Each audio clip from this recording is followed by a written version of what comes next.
الحمد لله نحمده ونستعينه ونستغفره ونؤمن به ونتوكل عليه ونعوذ بالله من شرور أنفسنا ومن سيئات أعمالنا من يهده الله فلا مضل له ومن يضلله فلا هادي له ونشهد أن لا إله إلا الله وحده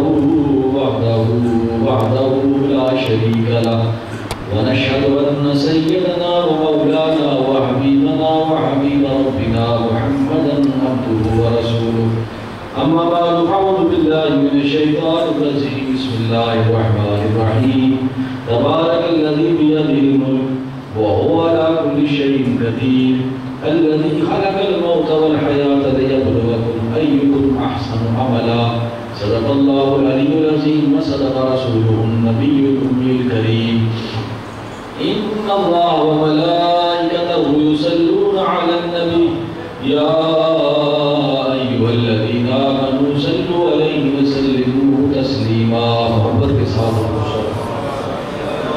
صلاة والسلام عليك يا سيدي يا رسول الله وعلى آلك وأصحابك يا سيدي يا حبيب الله صلاة والسلام عليك يا سيدي يا رسول الله وعلى آلك وأصحابك يا سيدي يا حبيب الله.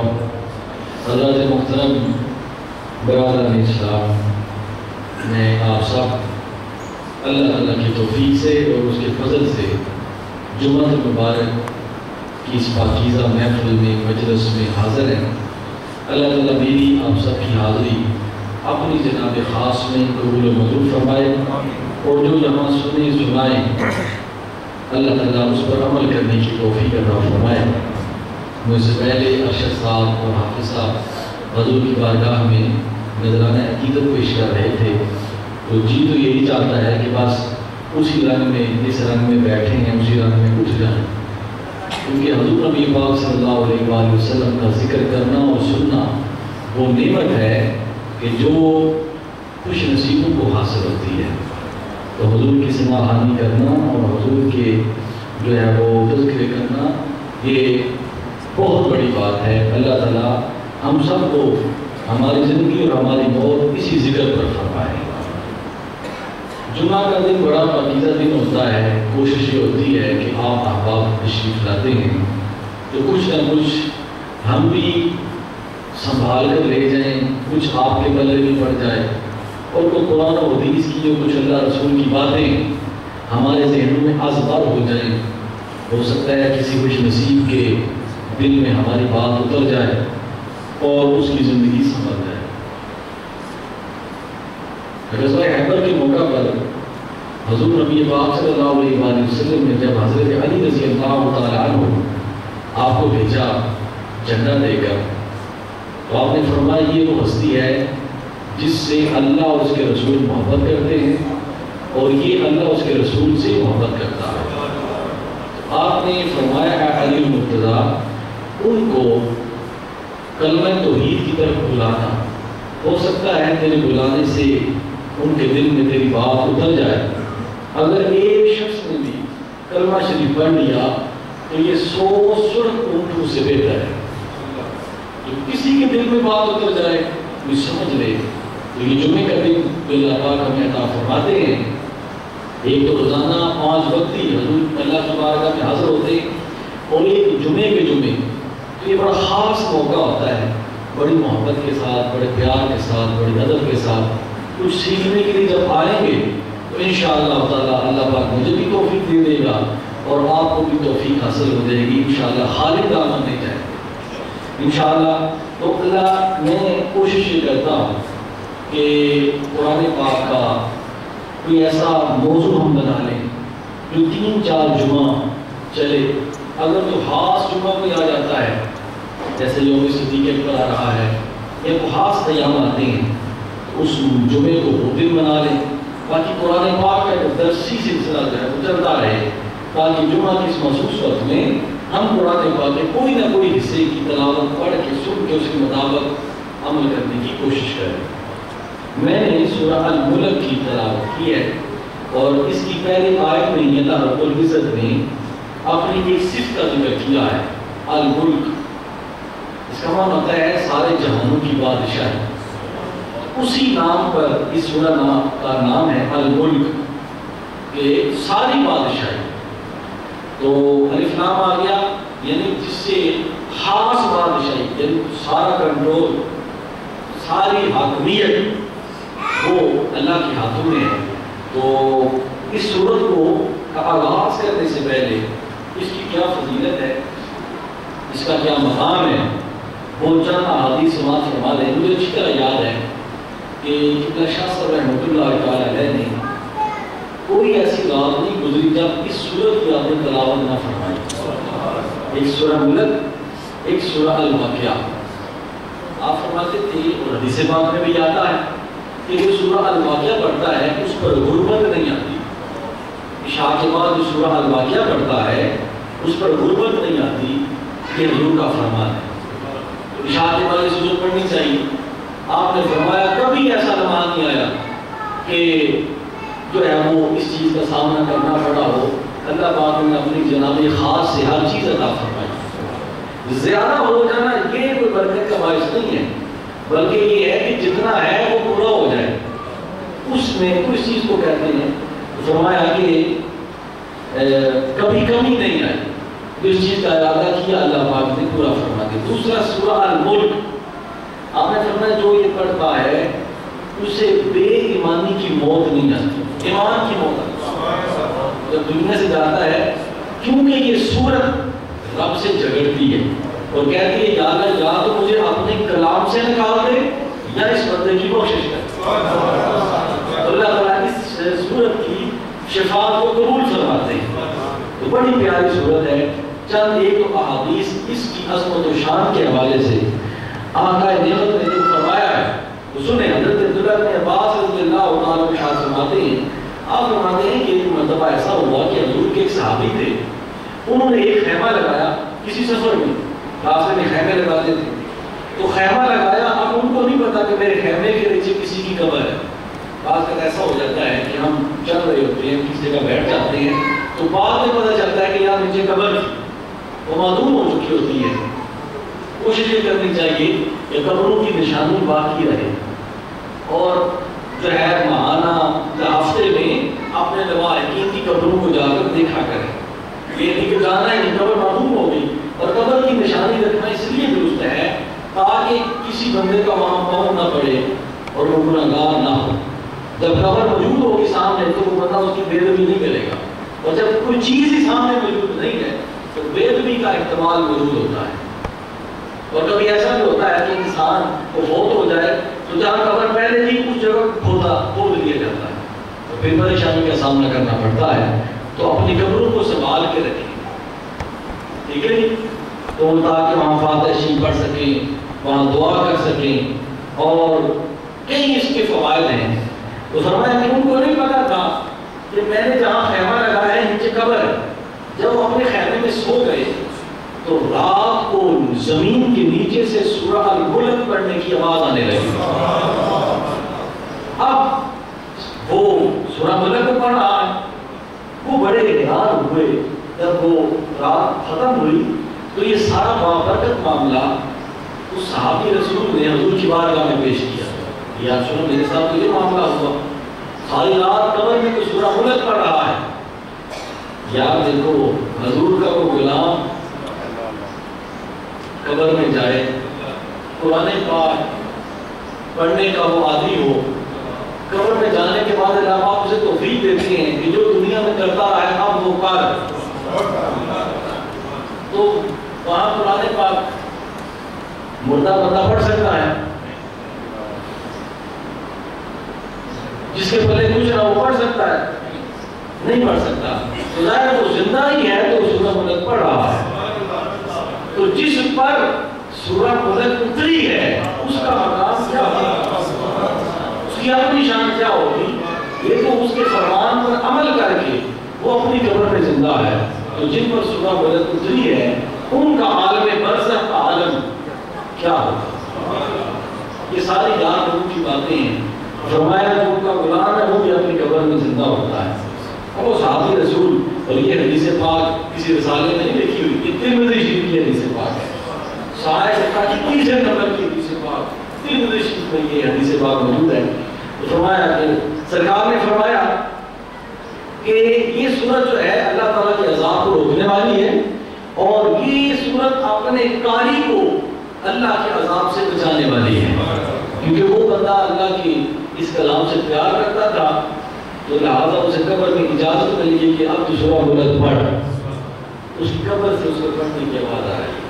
حضرت ابو ہریرہ فرماتے ہیں کہ قرآن پاک یہ سورہ ملک کی یہ شان ہے کہ جو اسے پڑھتا ہے اللہ تعالیٰ اس کی شفاعت بھی کرے گا اور یہ سورت اس کی شفاعت کرے گی اور اللہ تعالیٰ اسے بخش دے گا.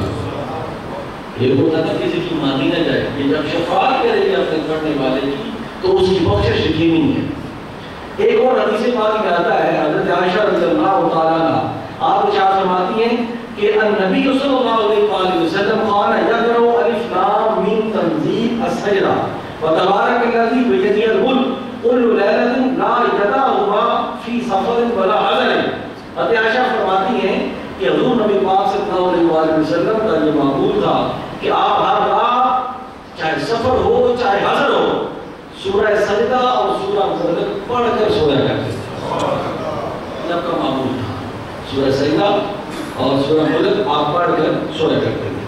حضرت عبداللہ بن عباس رضی اللہ تعالیٰ عنہ ارشاد فرماتے ہیں اپنے ایک دوست کو فرمایا کہ میں تمہیں ایک تحفہ نہ دوں. دوست نے کہا جناب دیجیے. حضرت عبداللہ بن عباس رضی اللہ تعالیٰ عنہ ارشاد فرماتے ہیں کہ حضور نبی پاک صلی اللہ علیہ وسلم نے ارشاد فرمایا اقرأ تبارک الذی بیدہ الملک وعلمها اہلک وجمیع ولدک وصبیانک وبیتک وجیرانک فإنها الأنجیۃ والمجادلۃ یوم القیامۃ عند ربها لقاریھا. کیونکہ یہ حضور کا فرمان ہے پڑھ لے تو ثواب ہوتا ہے سن لے تو ثواب ہوتا ہے. تو فرمایا کہ حضرت عبداللہ بن عباس فرماتے ہیں کہ ایک مرتبہ سرکار نے فرمایا کہ سورہ ملک پڑھا کرو خود بھی پڑھا کرو اپنے بیوی بچوں کو بھی سکھاؤ اپنے گھر والوں کو بھی سکھاؤ اپنے پڑوسیوں کو بھی سکھاؤ کیونکہ یہ قیامت کے دن نجات دینے والی ہے. قیامت کے دن اپنے رب کے حضور رب سے جھگڑا کرے گی رب سے جھگڑا کرے گی اور اپنے قاری کو اللہ کے عذاب سے بچا دے گی. اس کا اتنا اختیار ہے. تو آپ اس چیز کو سمجھ لیں کہ سورہ ملک حضور نے فرمایا لَوَدِدْتُ أَنَّهَا فِي قَلْبِ كُلِّ إِنسَانٍ مِّنْ أُمَّتِي. حضور نے فرمایا میں یہ چاہتا ہوں میں یہ پسند کرتا ہوں کہ میرے ہر امتی کو سورہ الملک یاد ہونی چاہیے. اللہ کرے ہمیں یہ یاد ہو جائے. اگر نہیں تو پڑھ لیا کریں. اللہ مجھے بھی اور آپ کو بھی توفیق عطا فرمائے. یہ اس کی عظمت و شان ہے. قرآن پاک ایک ایسا کلام ہے خدا کی قسم اگر اسے پیار کریں محبت کریں پھر بھی یہ بہت کچھ دیتا ہے. اگر عمل کریں تو پھر تو بے حد و بے حساب پھر تو کوئی حد ہی نہیں ہے. فرمایا قرآن پاک سے پیار کرنا اللہ کے رسول کی سنت سے پیار کرنا اس سے زندگی کا سکون ہے اس سے زندگی کو قرار ملتا ہے. حضور نبی پاک صلی اللہ علیہ وسلم یہ سورہ مبارکہ اتری تو لفظ کیا ہے تبارک الذی بیدہ الملک. تبارک الذی بیدہ الملک بڑی ہے برکتوں والی وہ ذات جس کے قبضہ قدرت میں ساری بادشاہی ہے. اس کے قبضہ قدرت میں ساری بادشاہی ہے. اب محدثین فرماتے ہیں کہ قرآن پاک میں تبارک کا صیغہ جہاں بھی آیا ہے وہ رب کے لیے آیا ہے. اس کی وجہ یہ ہے کہ جتنی برکتیں جتنی رحمتیں اور جتنا لطف و کرم رب کے پاس ہے وہ کسی کے پاس ہو نہیں سکتا. اگر کسی کے پاس ہے تو اسی کا ادا کرتا ہے. تو فرمایا اللہ پاک فرماتے ہیں ساری برکتیں عظمتیں اور رحمتیں ان کا مالک میں ہوں. پھر مرتبوں کے لحاظ سے میں نے کسی کو آگے عطا کیا ہے مالک میں ہی. تو فرمایا ساری بادشاہی میرے پاس ہے. زمانہ ادھر کا ادھر ہو جائے دنیا کے بادشاہ ادھر کے ادھر ہو جائیں اس کی بادشاہی کو فرق نہیں پڑتا. وہ واحد اللہ شریک ہے. اس کی شہنشاہیت کو اس کی حاکمیت کو ایک ذرہ برابر بھی فرق نہیں پڑتا. وہ آئے کو جائے کو رہے نہ رہے، ٹھیک ہے جی، دن ہو رات ہو وہ ایک ہے، اس کو کوئی فرق نہیں پڑتا۔ فرمایا وَهُوَ عَلَىٰ، بلکہ اللہ پاک فرماتے ہیں میری بادشاہی اس طرح کی ہے کہ اگر زمین و آسمان کے جتنے بھی چرند پرند انسان ہیں، سارے جہانوں کی جتنی بھی مخلوقات ہیں، میں ہر ایک کی خواہش کو پورا کروں تو میری بادشاہی میں سوئی کا نکا ہوتا ہے نا، اس میں جتنا قطرہ آتا ہے اتنا بھی فرق نہیں پڑتا۔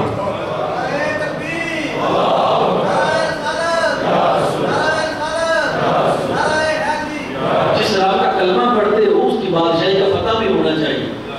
لوگ مایوس ہو جاتے ہیں، تھوڑی سی کسی کام میں تغیر ہو جائے نا تو مایوس ہو جاتے ہیں۔ اللہ پاک فرماتے ہیں مایوس نہ ہو، میں تمہیں ٹیسٹ کرتا ہوں، تمہیں آزماتا ہوں۔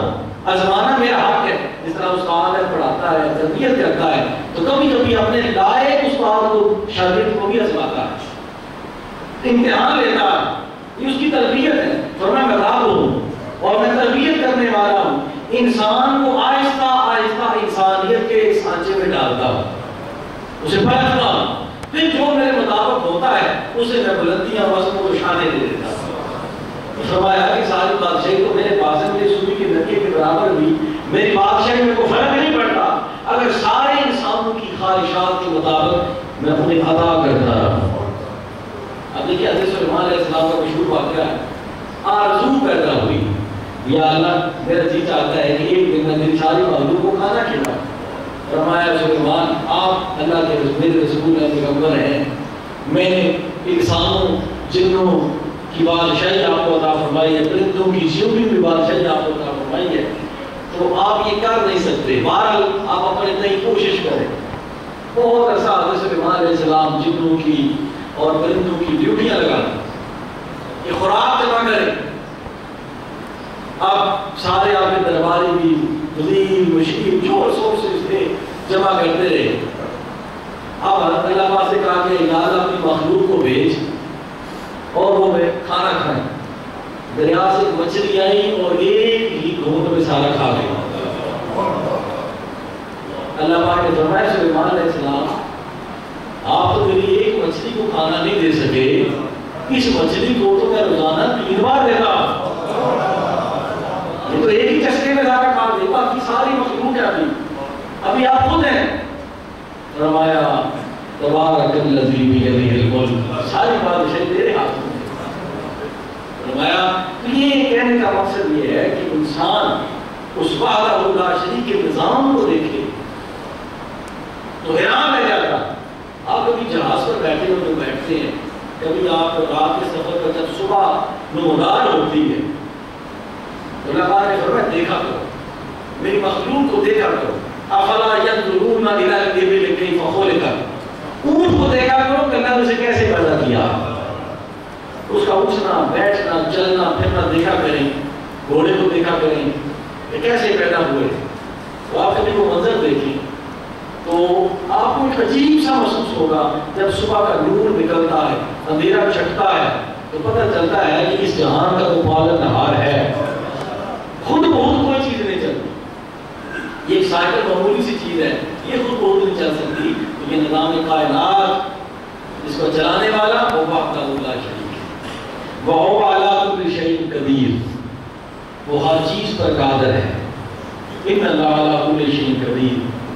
تو فرمایا وَهُوَ عَلَىٰ كُلِّ شَيْءٍ قَدِيرٌ، وہ ہر چیز پر قادر ہے، وہ ہر چیز پر قادر ہے، قدرت ہے اس کی۔ آگے اللہ پاک ارشاد فرماتے ہیں، اب اپنی بات اللہ پاک نے فرمایا کہ میں یہ ہوں، میری کبریائی، میری وحدانیت، میری بادشاہی، میری حاکمیت، اس کا مقام یہ ہے۔ آگے اللہ پاک فرماتے ہیں اب میں تمہیں پیدا کرنے والا تمہارا خالق و مالک ہوں، الذی خلق الموت والحیات، اللہ پاک نے موت کو بھی پیدا کیا اور زندگی کو بھی پیدا کیا۔ دیکھیں انسان جو ہے یہ زندگی اور موت کے درمیان ہے، زندگی اور موت کے درمیان ہے، زندگی سے پہلے یہ عالم ارواح میں ہوتا ہے، موت کے بعد یہ عالم برزخ میں ہوتا ہے۔ تو فرمایا زندگی اور موت کو پیدا کیا، تخلیق کیا. یا اللہ کیوں پیدا کیا؟ زندگی بنائی، موت بنائی، یہ سارا زندگی کا نظام، یہ ہمارا جینا، ہمارا شادی کرنا، خوراک، یہ نباتات جمادات، یا اللہ یہ کیوں بنائی؟ ان کا مقصد کیا ہے؟ تو اللہ فرماتے ہیں میری موت اور زندگی میں نے ایسے نہیں بنائی، ان کا میں نے مقصد رکھا. لِيَبْلُوَكُمْ أَيُّكُمْ أَحْسَنُ عَمَلًا، تاکہ میں تمہیں آزماؤں کہ تم میں اچھے کام کون کرتا ہے. اب یہ بہت بڑی بات ہے کہ تم میں بہتر کام کون کرتا ہے، میرے بتائے ہوئے طریقے پر کون کرتا ہے. وَمَا خَلَقْتُ الْجِنَّ وَالْإِنسَ إِلَّا لِيَعْبُدُونِ، میں نے انسانوں اور جنوں کو بنایا ہے فقط اپنی بندگی کے لیے. کائنات کی ہر چیز میں نے انسان کے لیے بنائی ہے، اس لیے بنائی ہے کہ انسان میرا ہو جائے. سورج کی اللہ کو کوئی حاجت نہیں، چاند کی اللہ کو کوئی حاجت نہیں، آسمانوں کی اللہ کو کوئی حاجت نہیں، ہماری اللہ کو کوئی حاجت نہیں، کائنات کی کسی چیز کی اللہ کو کوئی حاجت نہیں، وہ کسی کا محتاج نہیں ہے. اللہ تعالیٰ نے فرمایا ہر چیز میں نے تمہارے لیے بنائی ہے. سورج کی روشنی تمہارے لیے، چاند کی روشنی تمہارے لیے، یہ دن اور رات تمہارے لیے، اور یہ نبی رسول آئے تمہارے لیے آئے، نظام کائنات تمہارے لیے، اس لیے کہ تم بن جاؤ ہمارے لیے، تم بن جاؤ ہمارے لیے، اس لیے پیدا کی ہے. لیکن انسان یہ ہے کہ وہ اس چیز کو کبھی کبھی نظر انداز کر دیتا ہے، بلکہ ہم نظر انداز کر دیتے ہیں.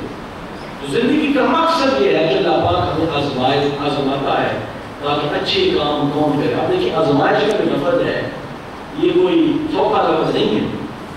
جب اللہ تعالیٰ آزماتا ہے تو پھر وہ آزماتا ہے کسی چیز میں کمی کر کے، رزق میں کمی کر کے، اولاد میں کمی کر کے، صحت میں کمی کر کے، جان میں کمی کر کے وہ آزماتا ہے. میرا بندہ کرتا کیا ہے، یہ کس کی طرف توجہ کرتا ہے، یہ کہاں جاتا ہے، اس کی نیت کیا ہے. شیطان نے ایک مرتبہ اللہ رب العزت سے گلا کیا. حضرت ایوب علیہ السلام کا زمانہ ہے. اب شیطان نے ظاہر اسے زندگی دی گئی ہے، قیامت تک اس نے کہا مجھے زندگی دو. اللہ پاک نے فرمایا زندگی دے دی، فرمایا مجھے اختیار دے دو، اختیار دے دیا. حتیٰ کہ شیطان کو خون میں گھس جانے کا اختیار حاصل ہے، وہ خون میں گھس جاتا ہے، وہ نظر کی بینائی میں گھس جاتا ہے، وہ انسان کے بدن میں داخل ہو جاتا ہے، دل میں داخل ہو جاتا ہے. تو فرمایا کہ اسے اختیار دیا، اسے نے کہا میں تیرے بندوں کو گمراہ کروں گا اور میں وسوسے ڈالوں گا، برائی کی طرف لگاؤں گا. اللہ پاک نے فرمایا تمہیں اجازت تو ہے لیکن جو میرے ہوں گے وہ تیرے نہیں ہو سکتے.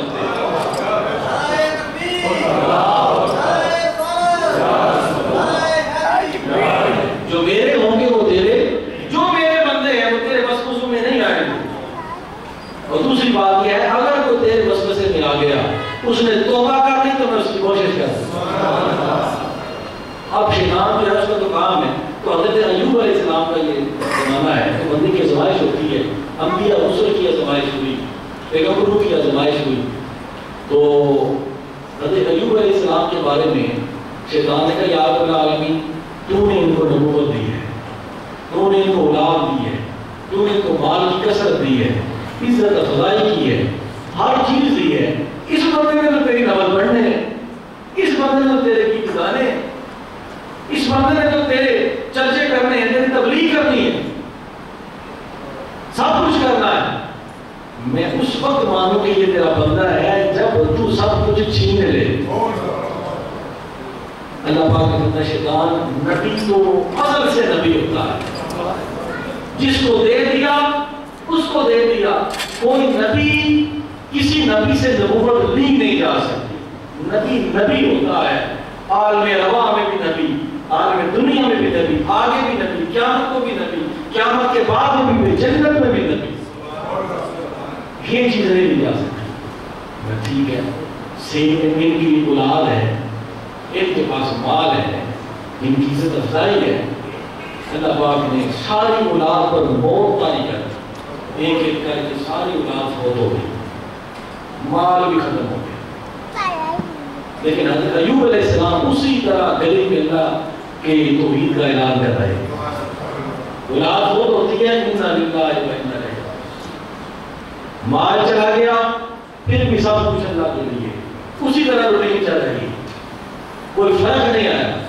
شیطان نے کہا کہ وہ سب کچھ چھین جائے، صحت ایک بہت بڑی نعمت ہے، وہ خود ٹھیک ہے، تو صحت کے بارے میں آزمائش میں مبتلا کرو۔ اب کیا ہوا کہ صحت اتنی خراب ہو گئی کہ جسم گل گیا، جسم گل گیا، حتیٰ کہ جسم پر کیڑے پڑ گئے۔ نبی کا یہ آزمائش ہے، اللہ تعالیٰ ہمیں آزمائشوں سے بچائے۔ ہم اتنی آزمائشوں، ہمیں تو ایک مچھر کاٹے نا رات کو، سورہ کہتے ہیں ساری رات مچھر نے سونے نہیں دیا۔ اگر صاحب اس میں نماز نہیں پڑھی ہوتی ویسے کہتے ہیں کہ ساری رات سونے نہیں دیا مچھر نے۔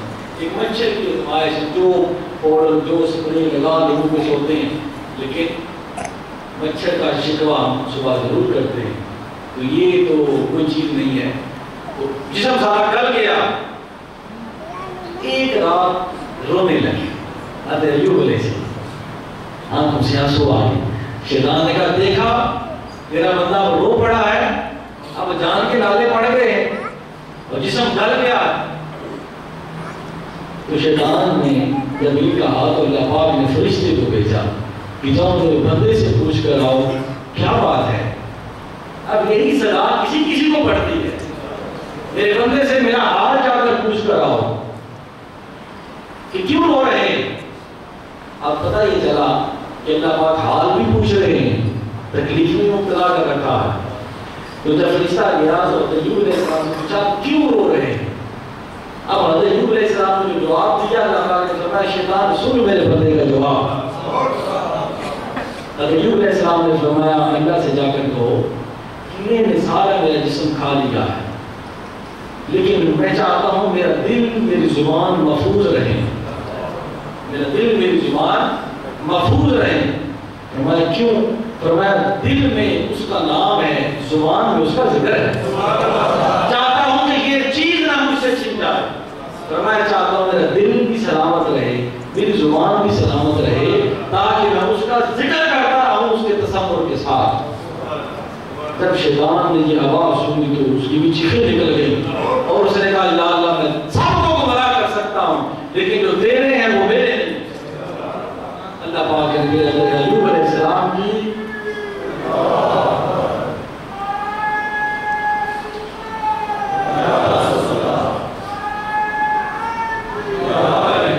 فرمایا کہ آزمائشیں آتی ہیں، اللہ پاک نے پھر صحت بھی لٹا دی، اولاد بھی عطا فرما دی، مال بھی واپس کر دیا، اور یہ بھی سچ ثابت کر دیا کہ شیطان میرے بندوں کو تو گمراہ ہوتا اس کے فضل سے ہے، ہوتا اس کی عنایت سے ہے۔ اس لیے دعا تو پہلے یہ کیا کریں کہ یا اللہ ہمیں دین و دنیا کی خیر و عافیت عطا فرما، لیکن اگر ایسا کوئی لمحہ آ جائے تو فرما عرض کریں یا اللہ اس آزمائش سے ہم تیرے فضل سے نکلیں گے۔ خود بہت انسان جو ہے فرمایا یا اللہ پاک نے فرمایا یا بلوکم ایکم احسن عملا، زندگی اس لیے بھی ہے تاکہ تم آزماؤں کے اچھے کام کون کرتا ہے، بھلائی والے کام کون کرتا ہے، خیر والے کام کون کرتا ہے۔ فرمایا وہ العزیز الغفور، بے شک وہ غلبے والا ہے، بخشنے والا ہے۔ تو جو زندگی اور موت کی بازی جیت کر چلے جاتے ہیں، جو زندگی اور موت کے اس سمندر میں اچھی طرح تیراکی کر کے منزل مقصود تک پہنچ جاتے ہیں، تو اللہ پاک فرماتے ہیں میں غلبے والا ہوں، میں معاف کرنے والا ہوں، میں بندے کو ذلیل نہیں ہونے دیتا، میں بندے کو شرمسار نہیں کرتا، میں بندے کو شرمندگی سے بچا لیتا ہوں۔ وہ حضرت موسیٰ علیہ السلام کی قوم کا مجھے ایک واقعہ حضرت امام غزالی رحمۃ اللہ علیہ نے اپنی کتاب میں لکھا ہے غالباً منہاج العابدین۔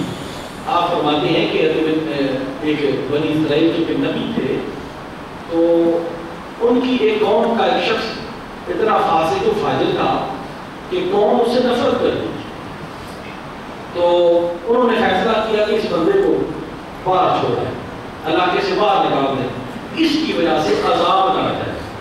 اب ان کو باہر جنگلوں میں جو ہے فیصلہ ہوا باہر جنگل بدر کر دی جائے۔ اب وہ شخص باہر بیمار ہو گیا، بیماری کی حالت میں مرنے کی جب قریب ہو گیا تو اس نے 2 آنسو بہا، اس نے کہا یا پروردگار یا اللہ میں تمہیں مانتا تو تھا لیکن میں گناہگار تھا. ایک مخلوق نے مجھے یہاں چھوڑ دیا. ایک میری درخواست ہے کہ تو مجھے نہ چھوڑ. تو میرا رب ہے, تو میرا پروردگار ہے, تیری بارگاہ میں تو التجا ہے کہ میری شرم و حیا کو باقی رکھ, مجھے نہ چھوڑ. اب یہ کہنا تھا کہ وہ فوت ہو گیا. اللہ پاک نے اس نبی پر وحی بھیجی کہ میرا ایک بندہ جنگل میں فوت ہو گیا ہے, اس کی نماز کی آپ نے کرنی ہے, اس وقت کے جو مذہبی رسومات تھے وہ کرنے ہیں, ان کی تدفین بھی خود کرنی ہے. اب اللہ کے نبی کی دوڑ لگ گئی, سب کو جمع کیا کہ جنگل میں تو اللہ کا ولی فوت ہو گیا ہے, اس کی تجدیدوں تکفین ہم نے کرنی ہے, اس کی مذہبی رسومات ہم نے کرنی ہے. جب وہاں پہنچے تو وہی شخص تھا جس کو انہیں جنگل بدر کر دیا. اللہ پاک کی بارگاہ میں عرض کیا رب العالمین اس کو تو ہم نے نکال دیا تھا. فرمایا تم نے نکال دیا تھا, لیکن جو میرے احمد کو پکارتا ہے ہم اسے شرمسار نہیں ہونے دیتے. سبحان اللہ. آخری وقت کسی نے آنسو بہا لیے اور مجھ کو کہا کہ یار تو مجھے نہ چھوڑ, تو جو مجھے سچے دل سے پکارتا ہے تو میں تو